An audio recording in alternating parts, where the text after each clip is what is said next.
আমাদের মা বোনদের যে ঋতুচক্র মাসিক, হজের সময়ে এটাকে বন্ধ রাখার জন্য ওষুধ নেওয়া গ্রহণ করা যাবে কিনা? না, এক সময় ছিল যে ওষুধ ছিল না, তখন কি করতো? তখন তো এটাকে মেনেই চলতে হতো। জি।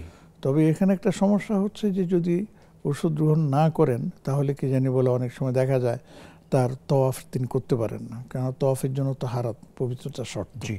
তো সেই ক্ষেত্রে তিনি বাধাগ্রস্ত হয়ে যান, এক নম্বর। আর দুই নম্বর হচ্ছে যে এই ওষুধ গ্রহণের ক্ষেত্রেও ডাক্তারদের পরামর্শ নেওয়া উচিত স্বাস্থ্যসম্মতভাবে। এখন মোটামুটি অনেকেই এটার পক্ষে মতামত দিচ্ছেন, যেহেতু টাইম শর্ট এবং বিশেষ করে তওয়াফে জিয়ারতটা যেটা, যে মানে হজের যে তওয়াফটা, তওয়াফে জিয়ারত এটা ফরজ, এটা ফরজ। তারপরে মনে করেন যে আপনার ওমরা যদি কেউ আগে করে তাহলে ওমরার জন্য যে তওয়াফ, এই ক্ষেত্রে তখন ডাক্তার সাহেবরা পরামর্শ দেন যে পিরিয়ডের কালীনটা সময়টা আমাদের মা বোনদের সবারই জানা থাকে কখন তার পিরিয়ড হবে বা হবে না। তো সেই ক্ষেত্রে তারা পূর্ব প্রস্তুতি হিসাবে আপনার প্রতিরোধক আপনার রাখতে পারেন, পাশে সাথে রাখতে পারেন, যে যেন সেই সময় তারা মধ্যে না পড়েন, ঝামেলায় না পড়েন।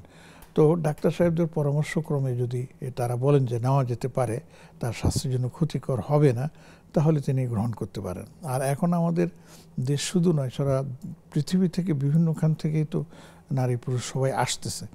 তো এবং সময়ও প্রায় অনেক, প্রায় 30-35 দিন 40 দিনের মতো থাকে আর কি। তো তারা একটা হিসাব করে নেবেন, যেমন নাকি যে এবার হজ সম্ভাবনা আছে যে আপনার জুন মাসের 5-6 তারিখের মধ্যে আপনার হজ কার্যক্রম শুরু হবে। তো অন্তত 3 দিন 4 দিন তখন তারা কী অবস্থায় থাকবেন, এটা তাদের পিরিয়ডের সাথে আপনার এটার কি যেন একটা যোগসূত্র আছে।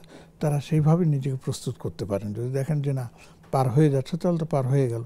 আর যদি বলেন যে না সম্ভাবনা আছে, তখন তিনি প্রতিশোধী হিসাবে ওষুধ নিতে পারবেন। যে এটার প্রশ্ন। অনেক শুকরিয়া শায়েখ, আমরা আবারও ফিরবো আপনার কাছে।